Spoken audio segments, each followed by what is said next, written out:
اللہ تبارک و تعالی جل شانہ کی حمد و ثنا اور اس کے پیارے محبوب نبی رحمت شفیع امت قائد الانبیاء خاتم الانبیاء جناب محمد الرسول اللہ صلی اللہ تعالی علیہ وسلم کے دربار اقدس میں ہدیہ عقیدت و محبت عرض کرنے کے بعد آج کا یہ پروگرام جو کہ محمد مظہر کی اصال ثواب کے حوالہ سے انعقاد پذیر ہے، میری دعا اللہ رب العزت جل جلالہ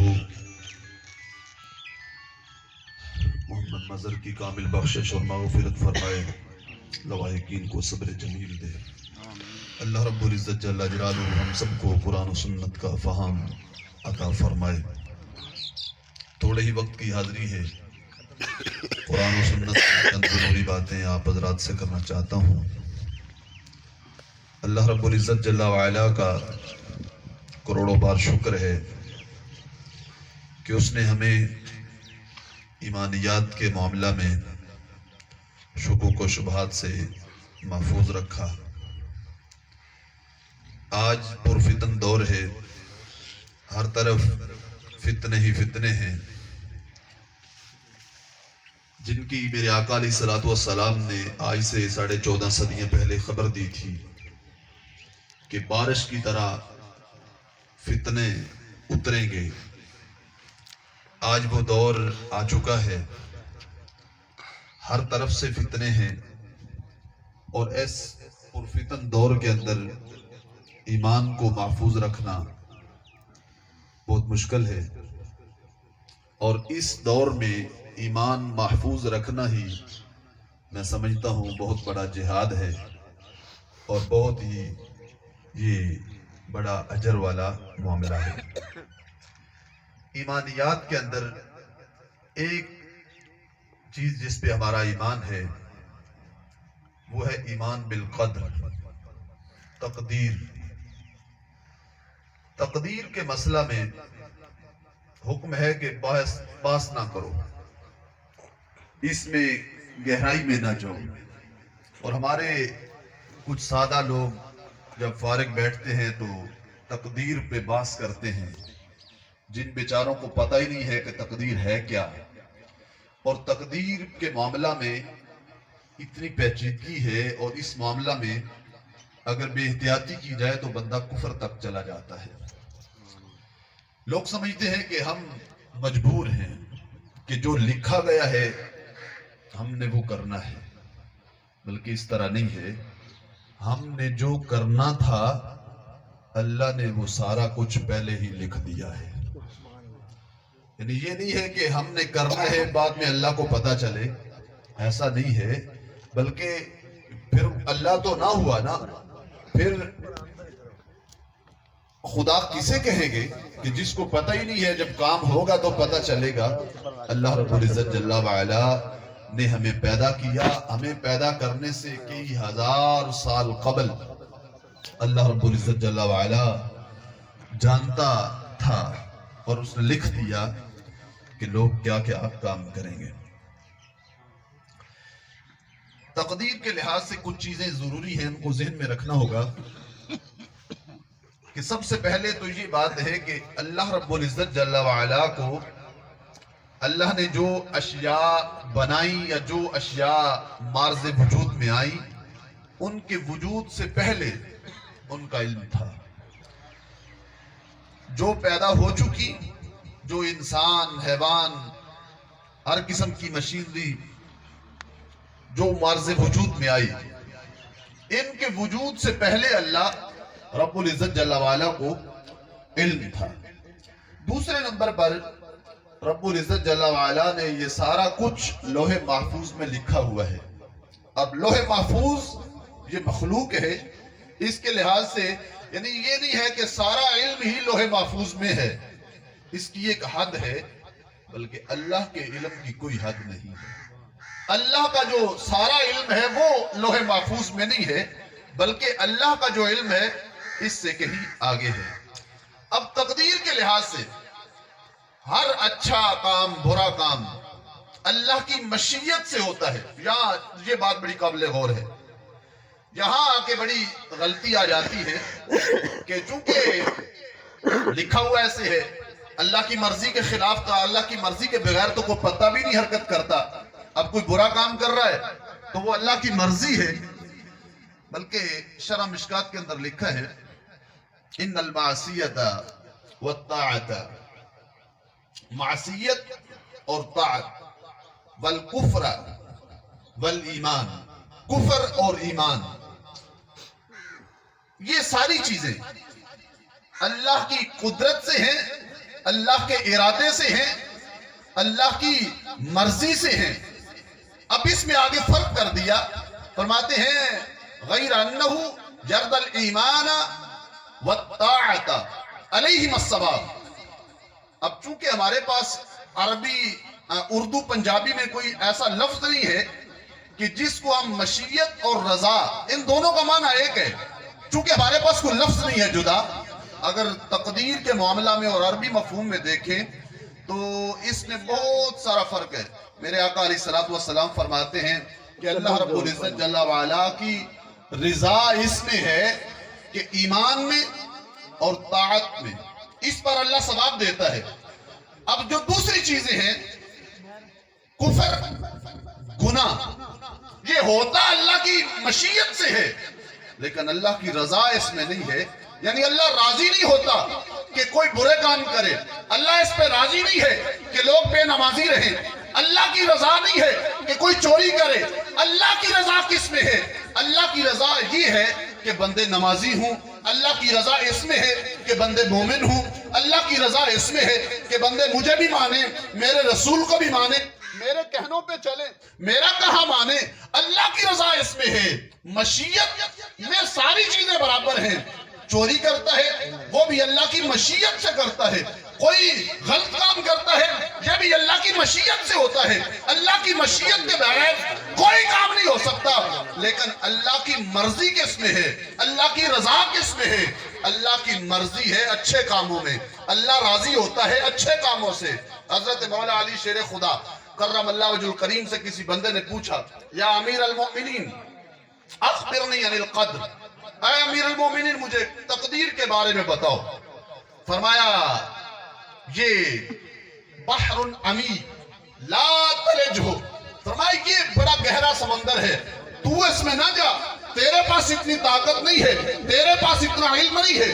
اس نے پھر کہا یا امیر المومنین اخبرنی عن القدر, فرمایا بحر عمیق, یہ ایسا رستہ ہے جس میں اندھیرا ہی اندھیرا ہے. تو سوچے گا تو تو گم ہو جائے گا, تیرا ایمان بچانا مشکل ہے. فرمایا جہاں تک اجازت ہے تقدیر کے مسئلہ میں وہاں تک تو اجازت ہے, جہاں تک حدیث طیبہ کے اندر کچھ چیزیں ملتی ہیں وہاں تک تو ٹھیک ہے, لیکن اس سے آگے سوچنا کہ تقدیر کیا ہے, اس میں اللہ رب العزت جل وعلا کی مشیت اور رضا میں بحث مباحثہ کرنا. فرمایا یہ ایسا رستہ ہے اور یہ ایسا سمندر ہے جو گہرا ہی گہرا ہے. اس نے پھر کہا یا امیر المومنین اخبرنی عن القدر, مجھے تقدیر کے بارے میں کچھ بتاؤ نا. فرمایا ستر اللہ, یہ اللہ کا راز ہے, اس سے پردہ مت اٹھا, یہ اللہ کا راز ہے. اس کے بارے میں میرے آقا سید المرسلین صلی اللہ علیہ وسلم فرماتے ہیں, صحیح مسلم کے اندر حدیث پاک موجود ہے, حضرت عبداللہ بن عمر رضی اللہ تعالیٰ نے اس کے حدیث مبارکہ کے راوی ہیں.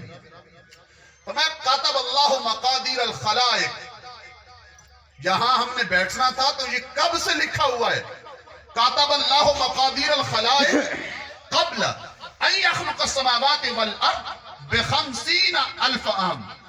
فرماتے ہیں ابھی نہ زمین تھی, نہ زمین کے مکین تھے, نہ آسمان تھا, نہ آسمان کے چاند ستارے تھے. زمین و آسمان کی تخلیق سے 50,000 سال قبل اللہ نے ساری مخلوق کی تقدیروں کو لکھ دیا.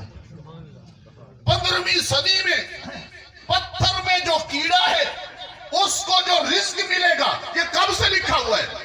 فرمایا ابھی زمین و آسمان نہیں تھے, زمین و آسمان کی تخلیق سے 50,000 سال پہلے رب العزت جل وعلا نے سارا کچھ لکھ دیا.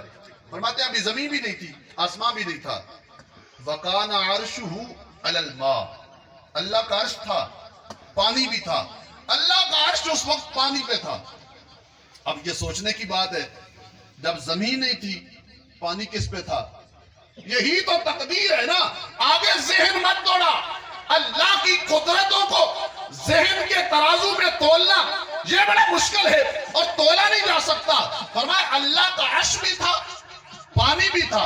پتہ چلا کہ عرش تھا، آسمان نہیں تھے، زمین نہیں تھی، پانی تھا، زمین سے پہلے پانی ہے، عرش آسمانوں سے پہلے ہے۔ میرے آقا علیہ السلام فرماتے ہیں زمین و آسمان اور یہ ساری مخلوقات کی تقدیر 50,000 سال پہلے، 50,000 سال پہلے زمین و آسمان کی تخلیق سے اللہ رب العزت جل وعلا نے یہ سارا کچھ لکھ دیا۔ اب اس سلسلہ میں احادیث طیبہ سے تھوڑا سا تبرک لیتے ہوئے میں عرض کروں، صحیح مسند امام احمد کے اندر حدیث پاک موجود ہے۔ میرے آقا سید المرسلین صلی اللہ علیہ وسلم نے ارشاد فرمایا تقدیر جو ہے، یہاں پہ کوئی غلط کام کرے نا تو بعض اوقات کہتے ہیں نہیں جی لکھا ہوا ایسے تھا، یہ تو مجبور ہے، اس نے تو کرنا ہی تھا نا، بس لکھا ہوا ایسے ہے، تقدیر میں ایسے تھا۔ نہیں بھائی، اپنی جو ہے نا وہ ہوش سے کام لے، لکھا ہوا کیوں تھا؟ تیری جبلت میں یہ کام ہے، تیری فطرت یہ تھی، تیری عادتیں یہ تھی، تیری تخلیق سے قبل اللہ جانتا تھا کہ یہ کیسا بنے گا، جیسا تو نے بننا تھا اللہ نے پہلے لکھ دیا۔ اب اس پہ میں آخر میں ایک مثال بھی عرض کروں گا، حدیث مبارکہ سماعت فرمائیں۔ میرے آقا علیہ السلام فرماتے ہیں یجمع خلق احدکم فی بطن امی 40 لیلہ۔ فرمایا جب بچہ پیدا ہوتا ہے، ابھی ماں کے پیٹ میں اس کی عمر 40 دن ہوتی ہے، تو کیا بنتا ہے؟ ثم یکون علقہ، 40 دن کے بعد وہ علقہ بنتا ہے، مثل ذالک ثم یکون مضغہ، پھر 40 دن گزرتے ہیں تو مضغہ بنتا ہے،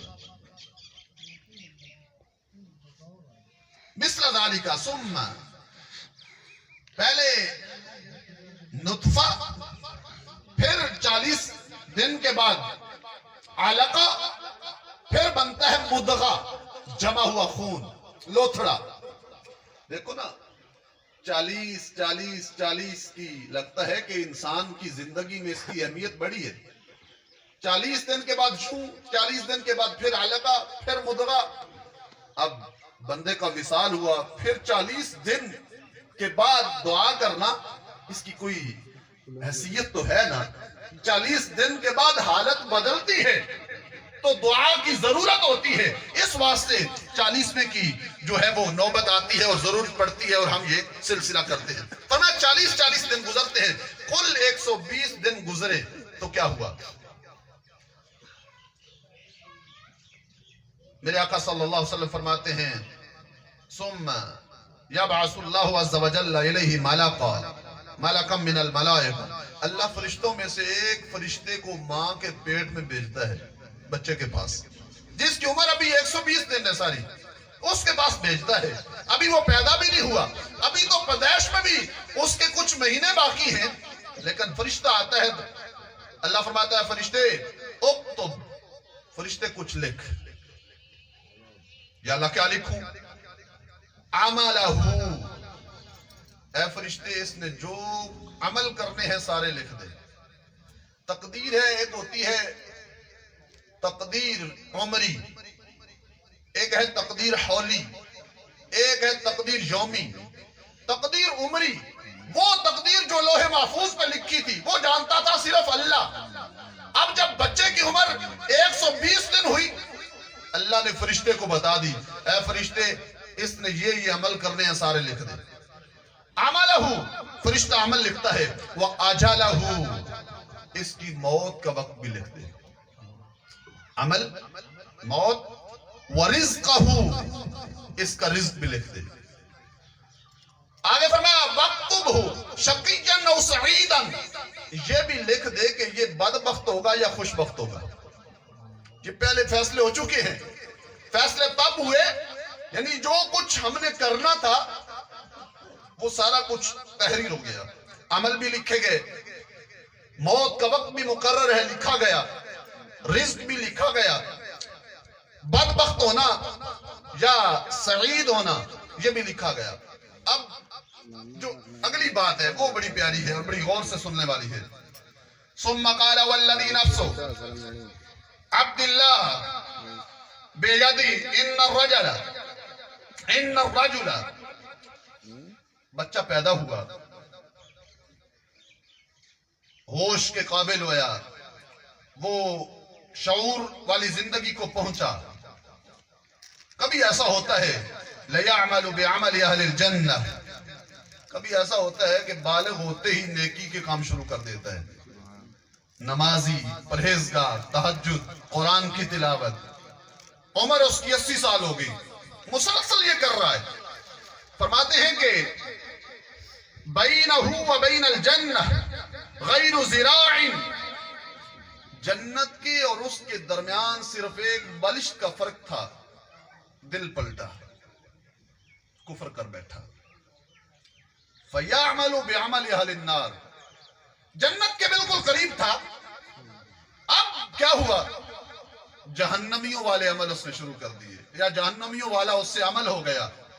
جو جنت کے قریب تھا 80 سال 90 سال جنتیوں والے اس نے کام کیے, لیکن آخر میں کیا ہوا, اس نے پلٹا کھایا اور سیدھا جہنم میں چلا گیا.